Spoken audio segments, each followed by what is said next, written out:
আজকে আমরা একটা প্রশ্ন নিয়ে আলোচনা করব। প্রশ্নটা হলো, মেরু স্থানাঙ্ক ব্যবস্থায় ইউক্লিডীয় অন্তরীক্ষে দূরত্ব প্রতীতি নিরূপণ করো।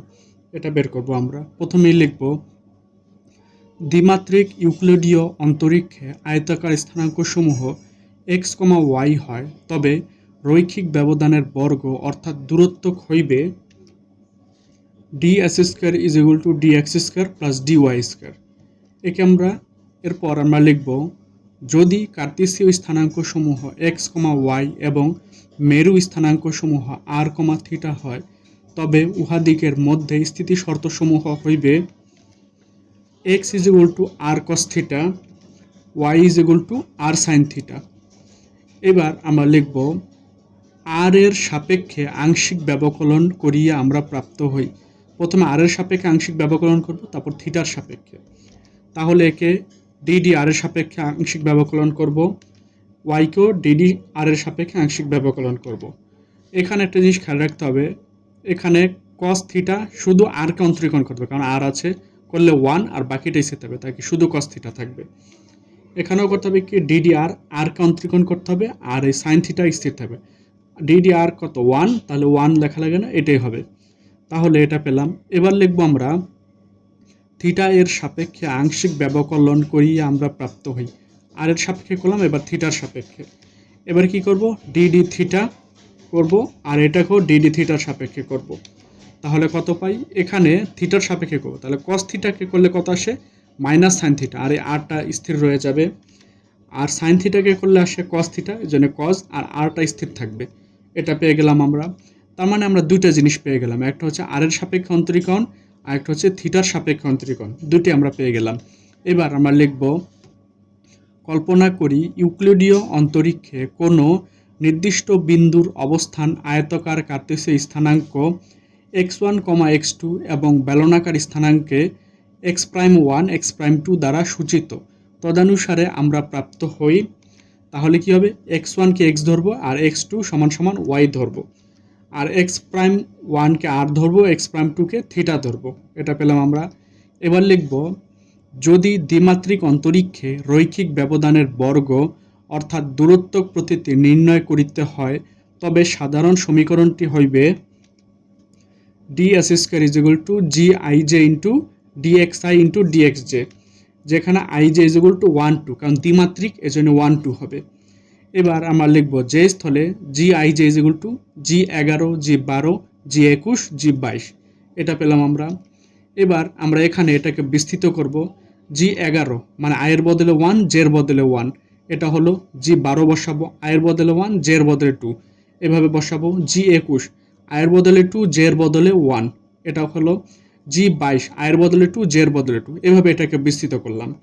এবার এটা পেলাম আমরা। এবার লিখব, আমরা অবগত আছি যে gij = dx ভাগ dx'1 dy ভাগ dx'j প্লাস dy ভাগ dx'(i) dy ভাগ dx'(j, এটা আমরা জানি। এবার লিখব, যে স্থলে ij = g11 g12 g21 g22, এটা আমরা পেলাম। এবার লিখব, পুনশ্চ রূপান্তর সূত্রানুসারে আমরা প্রাপ্ত হই। তাহলে কি হবে, g'ij dx1 ভাগ dx'(i) dx1 dx'(j plus dx2 ভাগ dx'(i) dx2 ভাগ dx'(j, এটা হলো। এবার লিখব, একে 1 নং সমীকরণ আমরা দেব, আর লিখব, যে স্থলে gij = 11 12, এভাবে আমরা তুলে নেব। এবার লিখব, এক সংখ্যক সমীকরণে i = 1 j = 1 মানদ্বয় প্রতিস্থাপন করিয়া আমরা প্রাপ্ত হই। তাহলে কত পাই, i এর বদলে 1 তুলব, আর j এর বদলে 1, এটা বসিয়ে দিলাম। তাহলে কি হবে, এটা আমরা পেলাম। তাহলে g11 এটা বসিয়ে ফেলবো আমরা। তাহলে এবার কি, দুইটা যেহেতু একই, তাহলে হোল স্কয়ার হয়ে যাবে। তাহলে আমরা তো এটা পাই। এবার আমরা কি করব, আমরা তো এটা একটু আগে জানি। এবার কি করব, x1 এর জায়গায় x বসাবো, x'1 এর জায়গায় r বসাবো, আর x2 এর জায়গায় কি y বসাবো এই সূত্র অনুযায়ী, আর x'1 এর জায়গায় r বসাবো। আর আমরা তো জানি r এর সাপেক্ষে অন্তরীকরণ করে এটা পাওয়া গেল। তাহলে এই মানটা বসিয়ে দিই। এটার মান কত, dx ভাগ dr, এটার মান কি cos θ, এর জন্য cos θ, ডিওয়াই ভাগ ডিআর এটার মান কি সাইন থিটা। তাহলে কত পাই আমরা জানি cause square theta plus sine square থিটার মান কত 1, তার মানে জি প্রাইম 11 মান কত পাওয়া গেল 1 পাওয়া গেল। এবার আমরা লিখব এক সংখ্যক সমীকরণে i = 1 j = 2 মানদ্বয় প্রতিস্থাপন করিয়া আমরা প্রাপ্ত হই। তাহলে এই সূত্রটা আমরা তুলব। এবার কি তুলব আমরা i এর বদলে 1 j এর বদলে 2 এটা তুলব, আমরা তুলে ফেললাম। এবারে এটা তো আমরা জানি, তাহলে কি করব 1 এর জায়গায় x তুলব, x প্রাইমের জায়গায় r তুলব, আর x প্রাইম 2 এর জায়গায় কি থিটা তুলব। এবার এটা তো আমরা জানি থিটার সাপেক্ষে অন্তরীকরণ করে এটা পাওয়া গেল, আর r এর সাপেক্ষে অন্তরীকরণ করে এটা পাওয়া গেল। তাহলে বসাই dx ভাগ dr এটার মান কি cos থিটা, এই যে cos থিটা বসে গেল। dx ভাগ d থিটা এটার মান কি মাইনাস r sin থিটা, এই যে এই অনুযায়ী বসে গেল। dy ভাগ dr এটার মান কি sin থিটা, এই যে এই sin থিটা বসে গেল। dy ভাগ d থিটা এটার মান কি r cos থিটা, এটা বসে গেল। তাহলে আমরা কত পাই এটা গুণ করলে minus r sin theta into cos theta plus r sin theta into cos theta, কাটাকুটি গেলে কি হয় 0 পাওয়া যায়। তার মানে জি প্রাইম 12 এর মান কত পাওয়া গেল 0 পাওয়া গেল। এবার আমরা লিখব এক সংখ্যক সমীকরণে i = 2 j = 1 মানদ্বয় প্রতিস্থাপন করিয়া আমরা প্রাপ্ত হই। সূত্রটা আমরা তুলব, তার মানে কি i এর বদলে 2 তুলব আর j এর বদলে 1 তুলব। এবার কি করব এই সূত্রটা তো আমরা জানি। এবার কি করব এটা তুলব আমরা, তাহলে 1 এর জায়গায় x তুলব, x প্রাইম 2 এর জায়গায় থিটা তুলব, এটা বসিয়ে ফেললাম। এবার আমরা তো এটা জানি অন্তরক করে আমরা এটা পেয়েছি, এটা বসাবো dx ভাগ d থিটা এটার মান কি মাইনাস r sin থিটা, এই সূত্র অনুযায়ী dx ভাগ dr cos থিটা এটা cos থিটা বসাবো প্লাস dy ভাগ d থিটা এটার মান কি r cos থিটা, dy ভাগ dr মান কি sin থিটা, এটা বসিয়ে ফেললাম। তাহলে এটা কত আসে minus r sin theta into cos theta plus r sin theta into cos theta, কাটাকুটি গেলে কি আসে 0 আসে। তার মানে জি প্রাইম 21 এর মান কত 0 পাওয়া গেল। এবার আমরা তুলব এক সংখ্যক সমীকরণে i = 2, j = 2 মানদ্বয় প্রতিস্থাপন করিয়া আমরা প্রাপ্ত হই। সূত্রটা আমরা তুললাম, মানে i এর জায়গায় 2 তুলব, j এর জায়গায় 2 তুলব। এবার এই সূত্রটা তো আমরা জানি।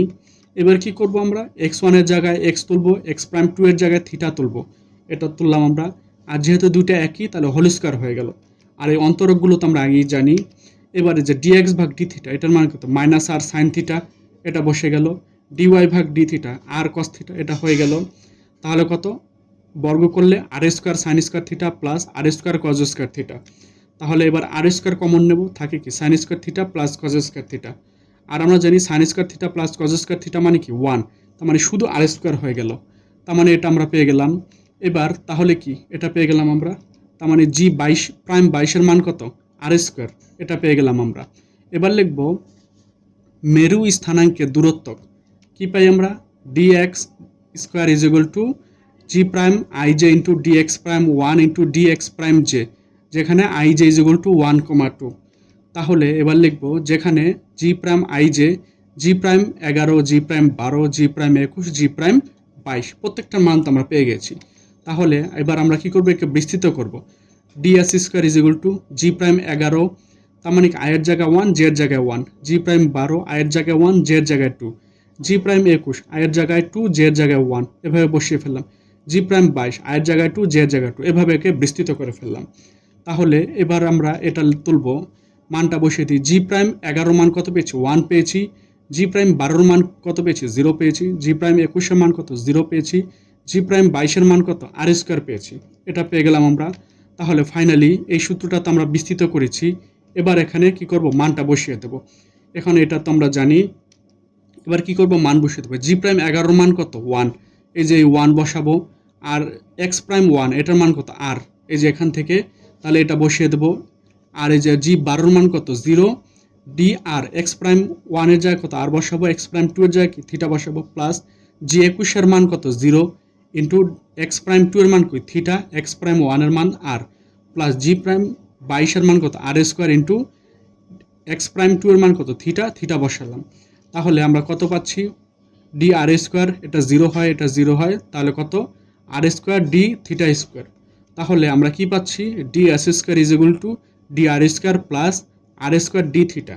তার মানে ফাইনালি আমরা মেরু স্থানাঙ্ক ব্যবস্থায় দূরত্ব প্রতিতে আমরা কি পেলাম ডি এস স্কয়ার = ডি আর স্কয়ার প্লাস আর স্কয়ার ডি থিটা। তাহলে এটাই হলো প্রমাণ।